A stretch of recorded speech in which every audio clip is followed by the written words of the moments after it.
पिछले 40 वर्षों से राष्ट्रीय स्वयंसेवक संघ की शाखाओं में नमस्ते सदा वत्सले मातृभूमि गाने वाले संघ के पुराने कार्यकर्ता अवधेश नायक आने वाले रविवार को संघ और भाजपा से अलग होकर कांग्रेस की सदस्यता लेने जा रहे हैं। नमस्कार, मैं हूं रविंद्र जैन और आप देखना शुरू कर चुके हैं सबकी खबर। खबर बहुत बड़ी है। हालांकि इस बात की जानकारी मैंने पहले भी अपने कार्यक्रम में दी थी, लेकिन पहले संभावना थी, अब तय हो गया है कि अवधेश नायक जो 40 वर्षों से संघ से जुड़े रहे हैं, संघ के हर आयोजन से जुड़े रहे हैं, भारतीय जनता पार्टी के वफादार सदस्य रहे हैं, उन्होंने आखिर मध्य प्रदेश के गृह मंत्री नरोत्तम मिश्रा से विवाद के बाद भारतीय जनता पार्टी और संघ दोनों को छोड़ने का निर्णय ले लिया है। हमें खबर ये आ रही है, अवधेश नायक जी अगले रविवार को दतिया से 200 से अधिक वाहन लेकर भोपाल आ रहे हैं और भोपाल के प्रदेश कांग्रेस कार्यालय में जाकर कांग्रेस की सदस्यता लेंगे। यह भी खबर आ रही है कि दतिया के पूर्व महाराज और कांग्रेस के विधायक घनश्याम सिंह, मध्य प्रदेश में नेता प्रतिपक्ष डॉक्टर गोविंद सिंह, इन दोनों ने अवधेश नायक से चर्चा की है। इन दोनों की अवधेश नायक से लंबी बैठक हुई है और संभावना जताई जा रही है कि अगले विधानसभा चुनाव में नरोत्तम मिश्रा के सामने कांग्रेस पार्टी अवधेश नायक को चुनाव लड़ा सकती है। मैं आपको बता दूं, 2008 में अवधेश नायक को उमा भारती ने अपनी पार्टी से टिकट दिया था। तब उमा भारती ने भारतीय जनशक्ति पार्टी बनाई थी और भारतीय जनशक्ति पार्टी के बैनर पर अवधेश नायक दतिया से चुनाव लड़े थे और आश्चर्य होगा, मात्र 1000 से कम वोटों से वे चुनाव हारे थे। यानी जमीनी आधार उनका कितना है, इससे अंदाज लगाया जा सकता है।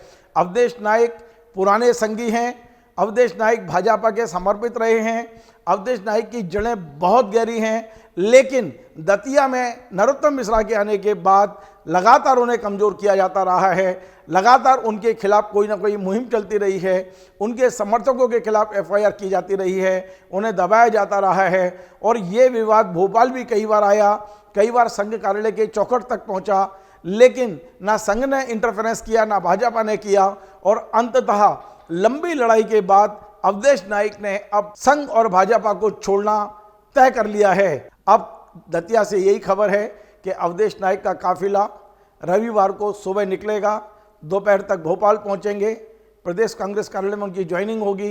अवधेश नायक जी ने टेलीफोन पर यह कंफर्म किया है कि वे रविवार दोपहर 12 बजे भोपाल पहुंच रहे हैं और कांग्रेस ज्वाइन करेंगे।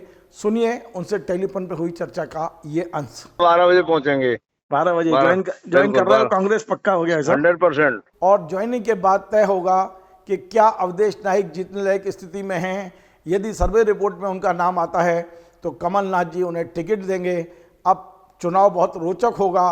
हमारे सूत्रों से खबर मिली है कि बेशक नेता प्रतिपक्ष डॉक्टर गोविंद सिंह और नरोत्तम मिश्रा की दोस्ती सब जग जाहिर है, दोनों एक दूसरे को दोस्त मानते हैं, दोनों एक दूसरे के साथ घूमते हैं, दोनों एक दूसरे के घर जाते हैं, लेकिन अंदर की खबर हमें जो मिल रही है वो बिल्कुल अलग है। डॉक्टर गोविंद सिंह जी ने तय किया है कि अगले चुनाव में किसी भी कीमत पर कोई भी विषाद बिछानी पड़े, नरोत्तम मिश्रा को चुनाव हराना है। ये बात आपको आश्चर्यजनक लग सकती है, लेकिन मेरे सूत्र मुझे बता रहे हैं गोविंद सिंह जी तय कर चुके हैं कि अगला चुनाव नरोत्तम मिश्रा को हराना है और उन्हें वापस डबरा भेजना है।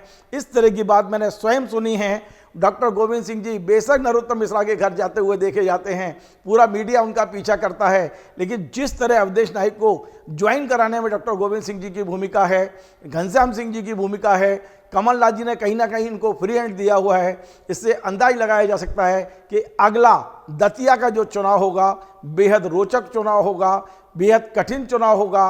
बेशक अभी फिलहाल पलड़ा नरोत्तम मिश्रा का भारी दिखाई दे रहा है, लेकिन जब चुनाव होगा तब हकीकत सामने आएगी कि वास्तव में ऊंट किस करवट बैठेगा। हमारा ये कार्यक्रम आपको पसंद आए, आप इसे शेयर करें, लाइक करें, कमेंट करें और आपसे बार बार निवेदन है हमारे इस चैनल को सब्सक्राइब अवश्य करें। धन्यवाद।